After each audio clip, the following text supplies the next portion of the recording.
Hi, I often talk about the best or least known games, but what about those that made the biggest impact, that pushed the platform and the entire industry forward? Well, this video is about all of these.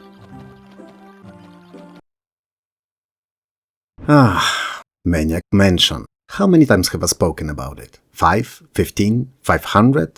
If you give me 5 cents each time I've mentioned it, I'd probably have like at least 350, maybe 360 even. It's irrelevant though, as Maniac Mansion's importance for those and overall history of gaming is unquestionable.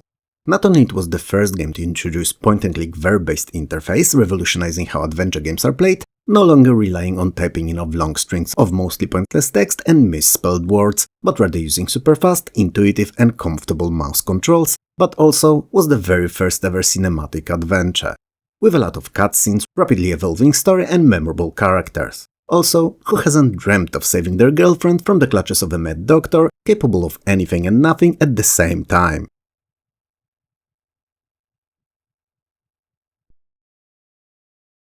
Pool of Radiance was not the first RPG on PC. It was not even the first party or turn-based RPG on PC. Heck, if you think about it, not even the first game starting with a letter P on PC. Nope, it was neither of the things. It was, however, the first advanced Dungeons & Dragons fantasy RPG on computers, and that was not nothing. Quite the contrary, in fact, as moving a deep and well-established analog RPG system to computers was previously thought impossible. But not only it worked on PC, but pretty bloody well at that. I mean, sure, Pool of Radiance was a rather demanding game and some things had to be simplified or changed to work on our grey boxes of fun, but boy oh boy, it sparked imaginations of thousands like hardly any other game at the time. No longer you were bound to the kitchen table with a group of friends once in a full moon, no, you could go on adventures, battle huge monsters and evil creatures all day every day. That was what made Pool of Radiance special.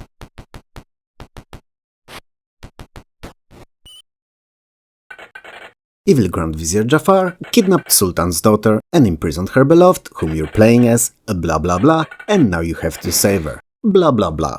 Okay, the story of Prince of Persia may not be the best you've heard, and why would be? It's just a platformer after all, but there are some things about it that are pretty cool nonetheless. It is often cited to be the very first cinematic platformer, and when it released in 1989, it truly turned heads and made an impression. I mean, imagine your typical Super Mario or Commander King games, we'll get back to that second in a minute, and think about your character's sprite in them.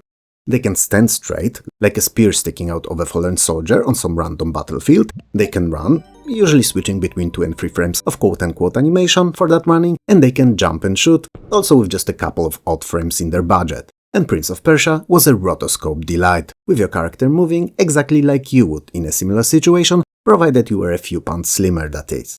Open world, or open dungeon design I should say really, also added to the experience, and the short 1-hour timer kept you on your toes all throughout it.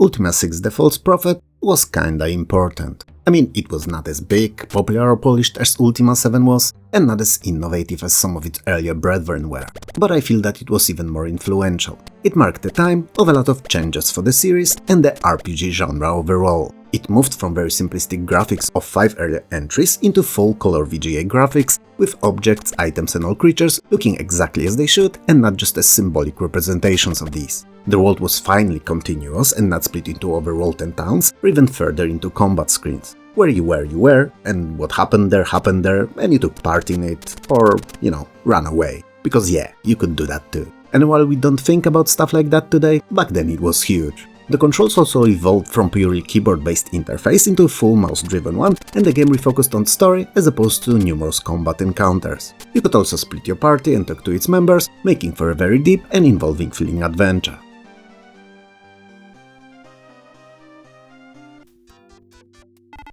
As promised, I do have a Commander King game here for you, and in this particular case, it's Commander King 4 Secret of the Oracle.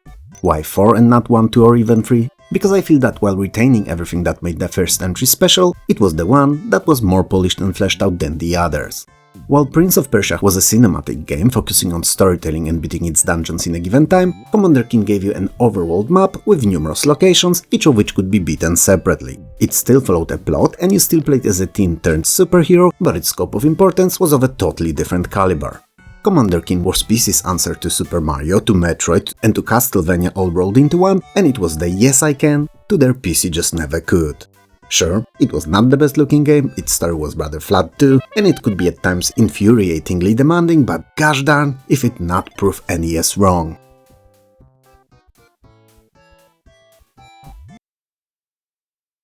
Sid Meier's Civilization is the only civilization that Sid Meier's was entirely responsible for. Also, one of the most important games in history of gaming, and coincidentally, my life too. So, win-win, I suppose.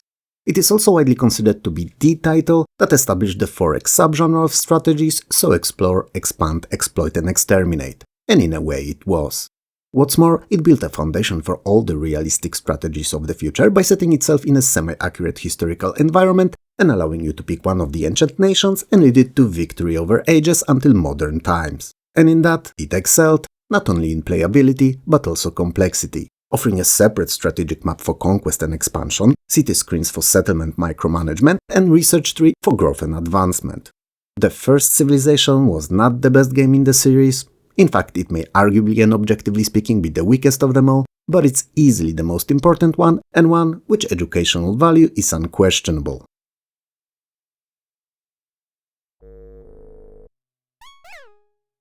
Tetris is easily the most important puzzle game of all time. It is, and I'm not questioning that at all.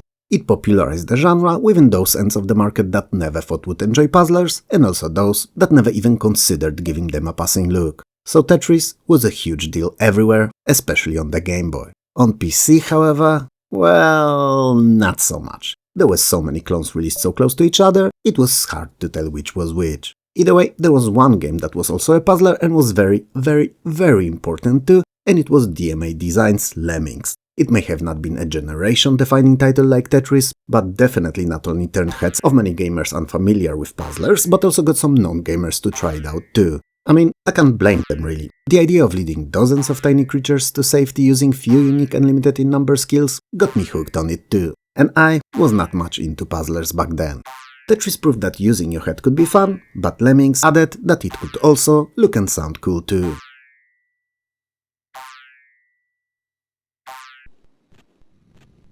Prince of Persia may have been the progenitor of the cinematic puzzler genre, but Underworld, aka Out of This World, was its crowning success of the early 90s. It took everything that the first did and expanded upon it considerably. The story was sci-fi and futuristic, deep, engaging, and told to you by both cutscenes and environments. It was in fact all based on the idea that you learn it in its entirety without ever hearing or reading a single word. The animations were super smooth and aplenty, and the terrifying feeling of being left alone in a hostile alien world where everything and anything could kill you kept us playing from the first minute to the very last screen, despite dying on each of them time after time again. Or was it just me, failing at it miserably?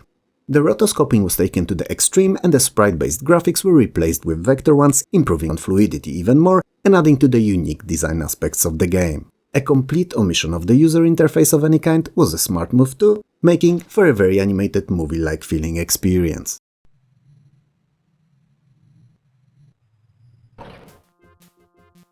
It is disputable what game was de facto the original first-person shooter, but I think that we can all agree that Wolfenstein 3D was the first truly notable one. It established the foundations for the genre to build upon and set up the frameworks for how the games in it would look like over the better part of the decade. So you were a lone hero on a mission more dangerous than one man should ever be able or even asked to handle, set against an overwhelming enemy forces and split into levels that formed episodic campaigns. It featured different powerful weapon pickups with limited ammo, health packs, various enemies and bosses. I mean, Mecha Hitler, anyone? Who doesn't want to fight against that monstrosity? So while Wolfenstein may have been the stepping stone between the first, whatever that game may have been, and Doom, which we'll talk about in a couple of minutes, it was one of the most important stepping stones in the history of gaming.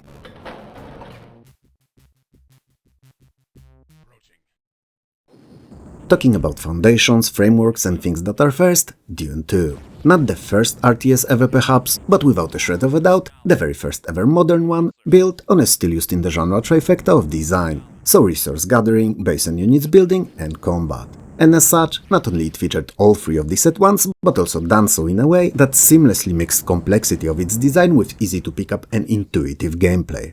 It is such a fundamental title that it can be argued that if you learned to play Dune 2 in 1992, you would know how to play all games in the genre to this very day. I mean, sure, it's a bit of an exaggeration, as many games added features and polished on the formula a lot, but the general rules of gameplay remain unchanged since, and that's what makes Dune 2 such a gigantic achievement for DOS and an entertainment history alike.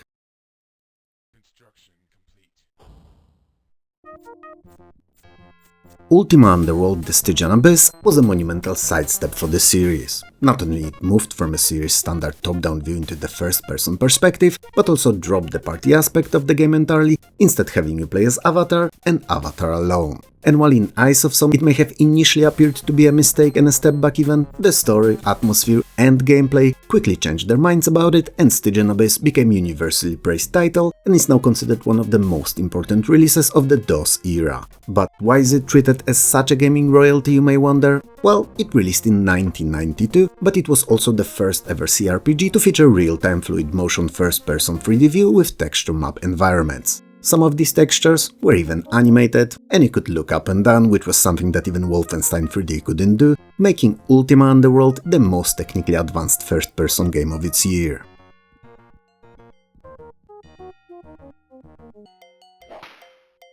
What's the one thing that you most hated as a kid?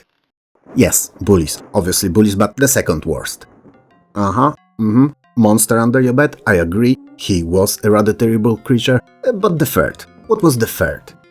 Yup, being left alone in the dark. And Alone in the Dark, the game, builds on that feeling of fear and terror. It is historically the first ever 3D survival horror game, and one that established all the tropes of the genre, from the dread and tense atmosphere, through having to find and manage weapons and ammo, enemies appearing out of nowhere and when you least expect them, all the way to the deep and dark story. Oh, and pre-rendered backgrounds with real-time objects and characters overlaid on them, and static camera viewpoints. I may have never enjoyed the technical aspects of the survival horror games of the 90s, but the gameplay and fear factor?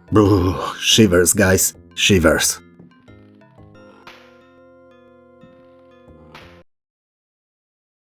Technically speaking, SimCity 2000 was the second or third SimCity game, depends how you count them. There was a SimCity 2, but it was more of an expansion rather than a completely new game, so personally, I consider 2000 to be the real 2. And also the most important one of them all. Sure, the first created the idea of having to build your own city to expand, manage and contain it all within the tight budget, but it's the 2000 that went deep with the details. You had more kinds of zoned areas, more buildings, amenities, utilities, much more was happening in your city too, randomized or with the passage of time. And the disasters? Oh my days, how fun it was to see days of your work and a sprawling metropolis crumble under a tornado or a giant alien spider monster attack. It was painful and devastating, that's for sure, but also made you want to rebuild bigger and better than before. SimCity was the first game, SimCity 2000 was the first that stole the hearts of millions, even non-gamers, as it was a spreadsheet full of data simulator at heart that looked fantastic.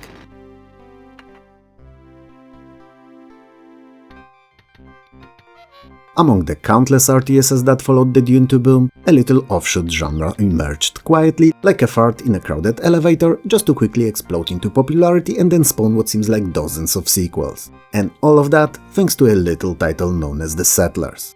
While Settlers originated on the Amiga, DOS received its port in the same year, and it was a game changer. It was an RTS game for non-RTS gamers, and a title that mixed what made SimCity great with what RTSs were known for. So it allowed you to build your own kingdom, expand it with time and min-max everything within it so that it would work like a well-oiled machine. So each building has its place in the chain of needs and wants, and you needed to play smart rather than hard.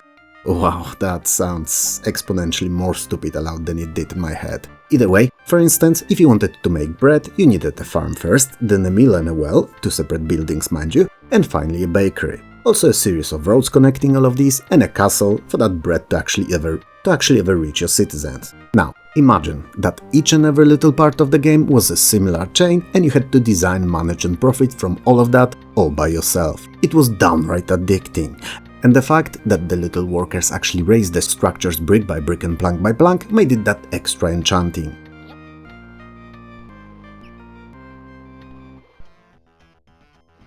Mother effing Doom. It was not the first FPS, not the best one either, but shoot me with your best and most creative insult if it's not the most important one of them all.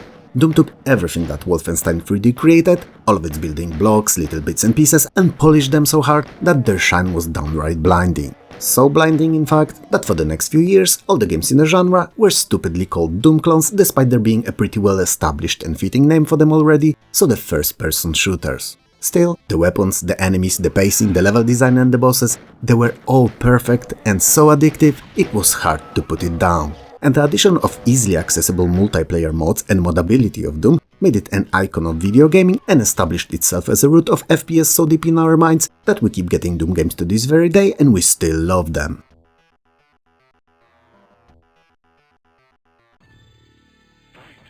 Mortal Kombat changed the world. In many ways, actually.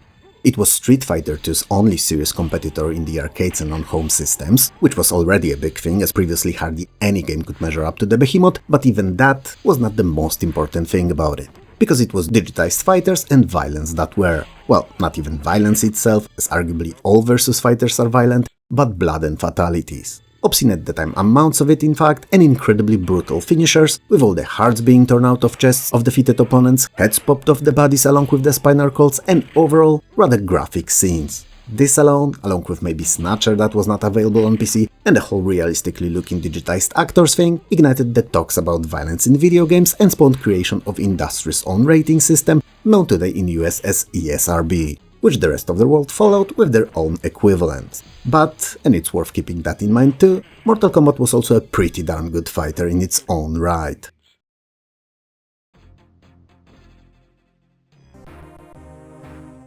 This one may be a bit controversial, because many of you will disagree, saying that it's not Frontier, but its predecessor Elite that was the groundbreaking title on PC. But hear me out. For one, Elite was not predominantly PC release, and many other platforms received it before it arrived on DOS, and for two, what it established, Frontier took and expanded upon exponentially. To the point actually that it seemed nigh impossible to fit as much content on just a couple of floppies. For the younger folks watching the video, floppies are what we know now as the save game icon.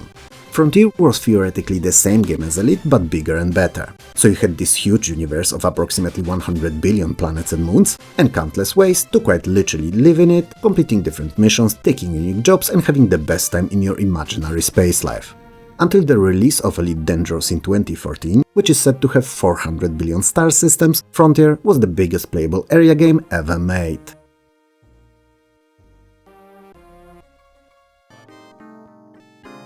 I feel that I talk about Under a Killing Moon every other week or so, but while it's an amazing mixture of dark and humorous story, and more cringe compressed into one product than you've ever seen in a video game format, it's not why it's mentioned here. Well, in a way it is, but I'm not gonna rehash its story once again.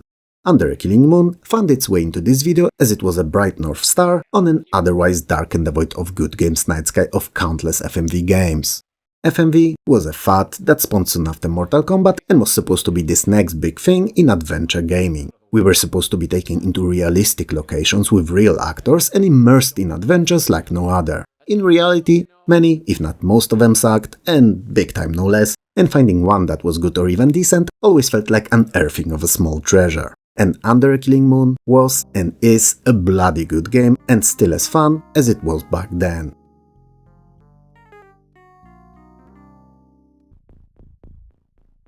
I love turn-based tactics and strategy games, and if they have a bit of RPG mixed into them, then I'm like in my personal video gaming nirvana. And in 1994, I was in said nirvana and fighting off aliens no less. UFO Enemy Unknown took what many other games before originated, so deep, skill-based and inventory-heavy tactical encounters, supplemented that with countless alien species and different combat locations, added an overarching strategic layer of you having to find, shoot down and engage aliens all around the world, mixed in a rather deep base and human resources management, and topped it all off with soldiers gaining ranks and stat progression for an experience like no other. Enemy Unknown did not invent any of its building blocks, but it was the first game to put them all together. And let me tell you, it was a phenomenal success that spawned countless clones and games based on its formula come out to this very day.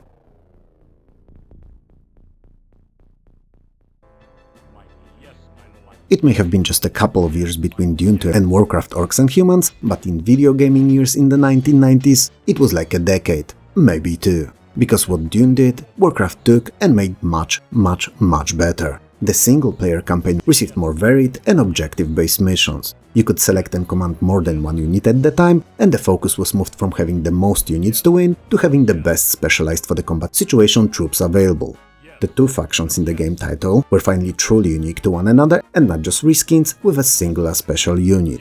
And overall, Warcraft felt like a leap rather than just a few steps in the evolution of the genre. And especially that it was a truly multiplayer-oriented title that played much better against another person than the CPU. Warcraft also started a whole series that not only competed with Westwood's own Dune's successors in the form of Command & Conquer, but eventually spawned the biggest MMORPG of all time, World of Warcraft. And that is like a cow that can never be milked in full or whatever.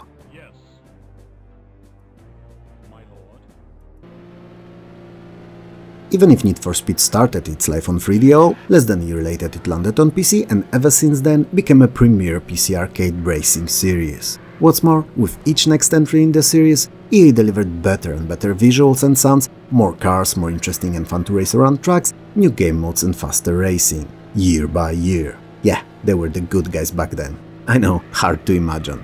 Need for Speed was so ahead of the curve in fact, that at the time all the other races wanted to be Need for Speed, but none could ever reach its quality.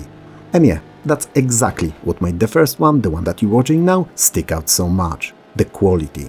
It looked near photorealistic, or at least that's what we thought of it back then. The cars were careful and detailed recreations of the best money could buy at the time, and trucks were fun to zoom around alone and in multiplayer. It may be a terrible pun, but Need for Speed invented no wheels. It, however, sure as hell made a point of assuring that the ones that it offered were super grippy and fun to drive on. Yep, I was right, a pretty terrible pun.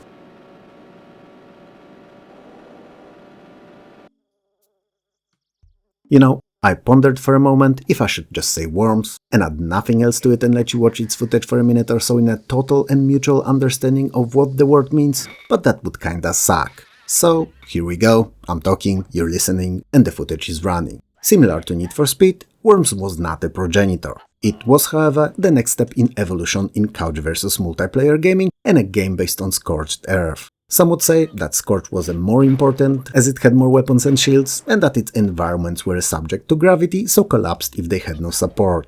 But while I loved it to bits, I disagree. It was theoretically more complex, but it's precisely that overabundance of things that made seemingly simpler Worms come out on top. Worms took what Scorched made, turned all boring-ass tanks into tiny and very talkative worms, cutified all the weapons, streamlined the gameplay so that it was faster, and polished the presentation to the point of it being a pleasure to witness as much as to play. Worms is a definition of a remaster well done. And done, it was quite well indeed, and thanks to this first entry, we enjoy its numerous iterations to this very day.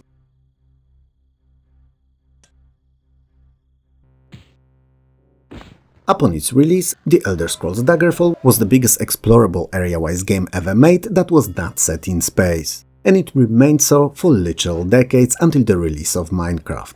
While Daggerfall doesn't comprise of all of Tamriel and only focuses on High Rock and Hammerfell provinces, it is said that it's more or less the size of real-life Great Britain and that exploring it on foot from one end to another may take literal real-life weeks, which is rather impressive, even today. And while this may not be its biggest selling point, because that would be its open-ended gameplay, hundreds of thousands of NPCs that were mostly randomly generated dots, numerous joinable factions, ability to purchase and own properties, and skills improving upon use, it is still a pretty important record that changed the way that we look at games. No longer they had to be these small contained experiences, and could finally be truly epic in their proportional adventures that would take literal weeks to complete, and still offer countless, even if repeatable content for weeks after. Daggerfall may have been a proof of concept, but boy oh boy, did it actually prove it.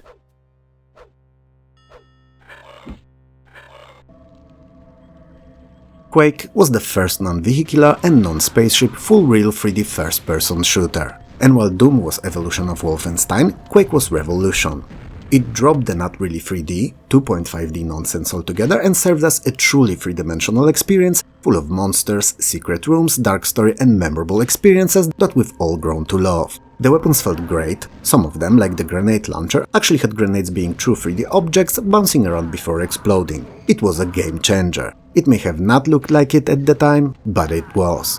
rooms could be placed one over another, the passages could lead you all around known locations, and overall, the game gained in verticality, graphical quality and realism as compared to anything else available at the time. And it too, similarly to its older Doom brother, was a base upon which many future games were created, some quite literally using Quake's engine.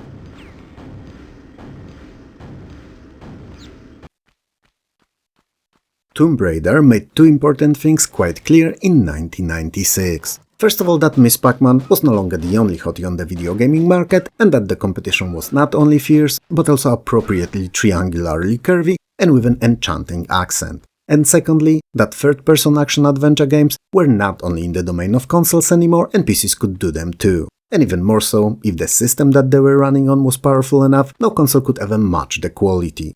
So, its arrival under our roofs signified the point in which PC would slowly begin regaining its superiority over the consoles to which it lost it years before. Oh, and it was a pretty cool Indiana Jones-like game in its own right that all of us loved playing and replaying to death. And that counts too.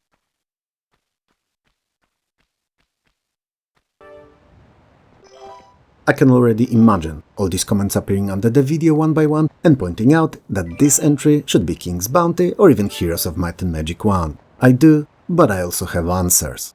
While King's Bounty was the first game to mix strategy with role-playing in this one-of-a-kind way, its static and lacking in variety gameplay limited its replayability quite considerably. It was not a bad game, mind you, just not one to replay often. Enter Heroes of Might and Magic. Now, first Heroes offered incomparably more options with its varied maps for unique heroes with their own castles and creatures, deeper magic system, and with subsequent re-release of the game, even map editor and random maps. But it still was not it. Some of the assets, units on the battlefields especially kinda looked as if they were made and animated in Microsoft Paint, and the content, while there and super playable, felt as if it lacked polish and direction and was quickly put together just to reach some kind of imaginary deadline release date. But its success spawned the follow-up, and Heroes of Might and Magic 2 is a much more polished, more featureful release, and a true start to the franchise that runs to this very day. In fact, you could say that Heroes of Might and Magic 2 was Heroes of Might and Magic 3, just a bit older.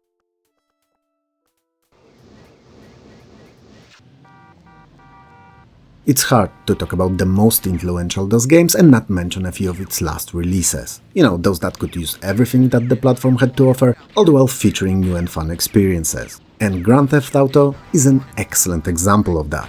Not only it's a decent start to, I think we can all agree on that world-shatteringly popular series that everyone knows, even people who don't play them, but it also builds its success on an incredibly smartly crafted campaign that was made out of strategically released leaks and fabricated reports talking about its release being potentially blocked because of an overabundance of violence. The approach may seem unusual today, when original GTA's violence level may seem rather timid, but in 1997, these tactics allowed Rockstar, or actually back then still DMA Design, to create a FOMO effect and sell a lot of units. Now, don't get me wrong, GTA is a very good game, but was it really as good as we made it out to be? Or were we only made it believe that it was? That is the question. So, if you think you know, let me know in the comments below.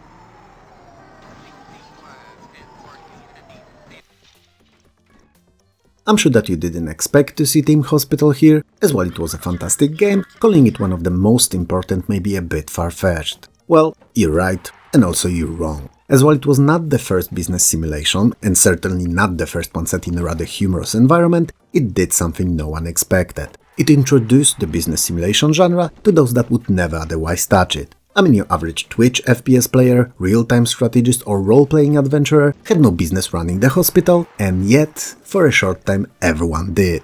Was it a high-resolution detailed graphics and impeccable sound design? Or maybe funky illnesses and even weirder for them treatments? It's hard to tell, and especially today, 28 years later, but the point stands. If you want to know how to cure bloated head or the King syndrome, you've got to play the game.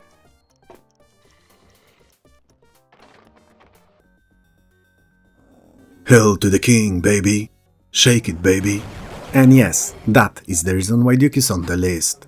Not the excellent single-player campaign, not the super fun multiplayer, or interesting enemies and even more so weapons. Not even the build editor that allowed you to craft your own levels. None of that. Duke 3D was significant and cultural phenomenon because of Duke. It was a cult of personality kind of a shooter that put us all in an alien asses-kicking badasses shoes and let us all out to do what we please with all these invaders. And holy crap, it was so fun you wouldn't believe. Or actually you would, cause it's Duke we're talking about here, and you did play the game. Duke 3D is also, at least in my eyes, the reason why we'll never get to see Half-Life 3. Because we've waited for so long for the next Duke, that when it eventually came out 15 years later, it flopped near instantly. It was overhyped, everyone's expectations were overinflated, and while it was not a worse game than the original at all, along with all the aforementioned issues, our sensibilities also changed. And it seemed that no one cared about dick and fart jokes anymore. And Duke ended up as a joke while starting as an icon.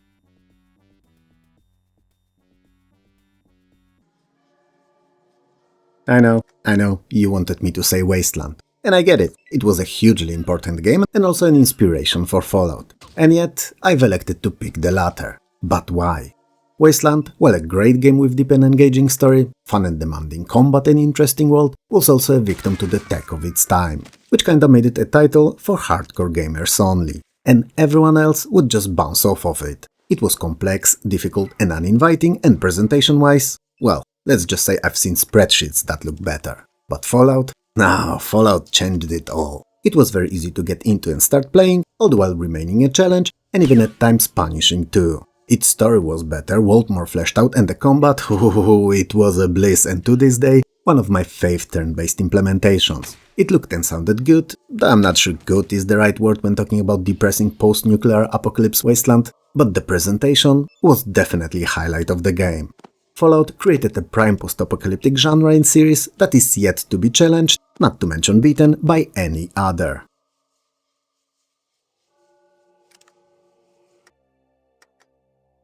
So, do you agree with my picks or would you change them? Let me know in the comments below. If you like the video, do all the good stuff with clicking and subs and bells down under the video, and YouTube will know to notify you when I drop something new. For me, this is all, so I'm gonna clock off now and probably grab a nap as it's really late at night, and you should probably do the same. Or better yet, watch another of my videos. So take care of yourself and I'll talk to you soon.